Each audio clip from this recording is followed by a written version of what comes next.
Hello my dear, today is the 26th of May 2023 and it is the day when another unforgivable crime happened when another Russia's bomb hit a civilian building. It was a hospital and this was 9 a.m. when people were actively going to the doctors. And also today in many schools, despite we don't have schooling, but many schools arranged the last day for children when the graduates who are finishing school, and they arranged the small celebrations. And at 9 a.m. All the children were at schools. For it, exactly at this time, Russians hit a civilian neighborhood, and in this neighborhood, randomly probably was hit exactly hospital and veterinarian hospital. The windows of nearby buildings were also damaged, and as per now, they said that 2 people died, 31 was wounded, including 2 small children, and more than 150 people filed claims about the damaged property. That's exactly what happened during the daytime, and everybody in the city is frustrated totally. And on top of this, before it, at night, there was a massive attack, and I personally woke up at 3:30 a.m. and at this moment I heard the whistling sound, and it was a rocket literally flying over my head. I didn't count how many explosions were there, but it was no less than 10 explosions. That's what I'm sure about. And they were happening in groups. This week it is the second massive attack on the city, and the first one happened on Monday, also exactly at this time after 3 a.m. And at that moment, people who counted they claimed that there were between 15 and 17 explosions in the city. So this week is very tragic for our city. There are arrivals from the first attack. We are not sure what happened with the night's rockets because basically in the beginning of the day this mass murder against this attack on civilians, it was literally making everybody frustrated and looking on what's happening in this hospital, because it was full of people, and it was a big fire there. I was driving past the area, not even nearby this place, but I was driving past the area, and despite my car windows were closed, I could smell the fire, and it was maybe 7 hours after the fire happened, after the bombing, and it was still there. And also I saw that at the moment that a school that was a district away from it, it didn't have windows. Many windows were just literally exploding, and people who were staying at their homes, they got wounds because of this glass. And we don't know, or maybe I don't know what kind of rocket was it, but it was before the siren started, so people were not even aware about the danger. And this combined these 2 rocket attacks at night, when they used everything. They used drones, they used this big X-101 or X-555 as they call them as well. So they use these big rockets on the one hand, and on the other hand they have a lot of Iranian drones, and Iran is the alliance of Russia in this bloody war, and they're using these Iranian drones, they're using their own rockets at the same time with this massive attack at night, not letting us to sleep. everybody is underslept here, and I personally now feel that I'm afraid to go to bed, and I was reading some chats, and the chats people are saying that they're afraid actually to go out at the streets, because these ballistic rockets, you cannot predict when and where it's going to fall, and often the sirens don't start before they simply they cannot detect it until it literally explodes. And again, it explodes. Usually, Russians don't know the targets, or they use some old maps, or maybe the informators, the spies are on.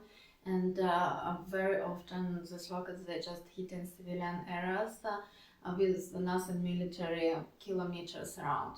So that's basically what's happening, and people in the city are very upset. Tomorrow we will have the mourning day, which means that we will remember, it will be a Remembrance Day for people who died today.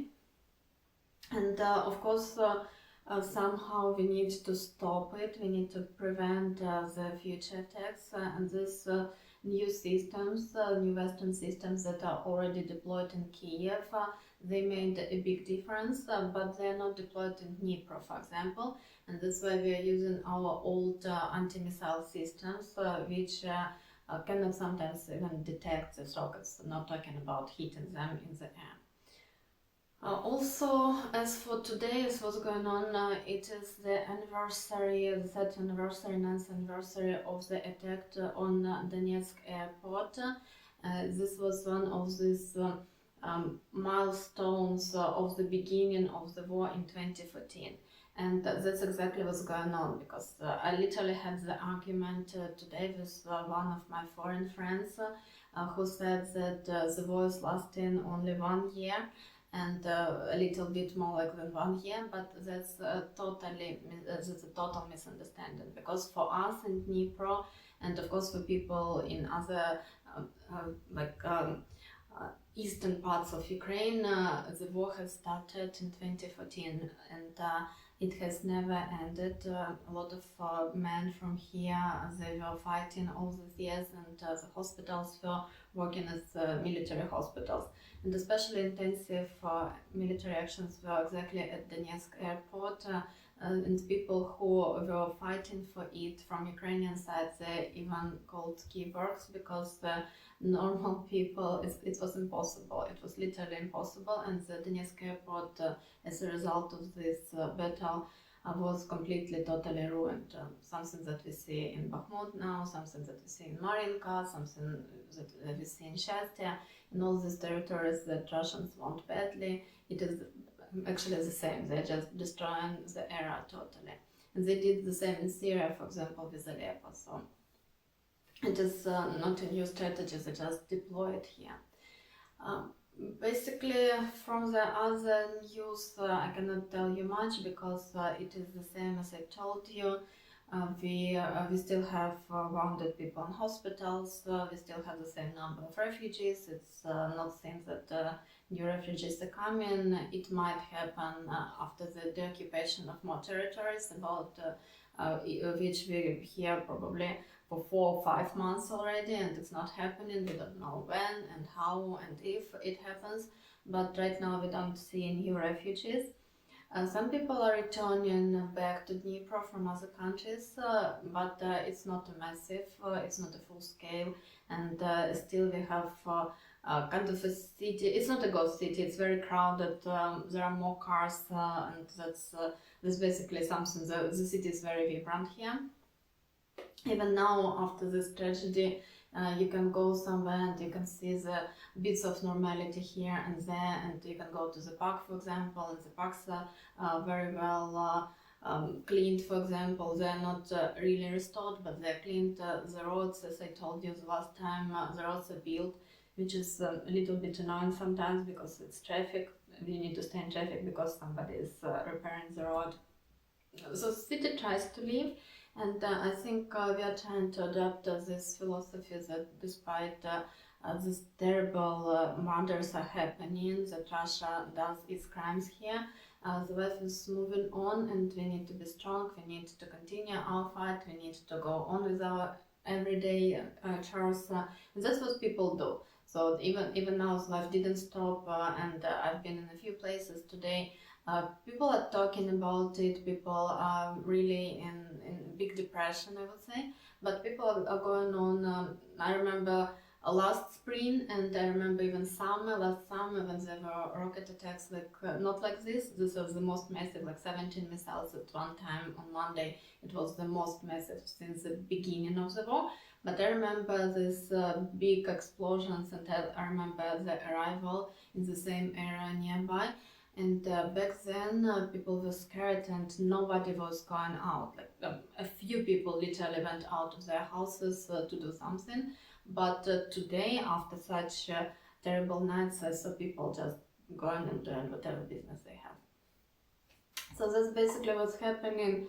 Of course, we need to stop Russia. Of course, we need to stop this aggression by any means, because they just want to kill as many civilians, to terrorize as many people as they can, even knowing that all these actions are not leading to any military results, because it was a totally civilian hospital for people with mental disabilities, actually. And there is no links. It wasn't even the military hospital. It was like totally civilian building, and they just destroy civilian buildings. They just kill people, and they just want to do it. And this is the crime. This is terror, and Russia is a terrorist state. Thank you for your understanding. Thank you that you all know this and support us so much. Thank you for doing what you're doing, donating, just writing us, talking to your friends. Each contribution matters, and there is no such a thing as a small donation. Thank you very much for watching. I hope that the next time we see each other, it will be under much better circumstances. Goodbye for now.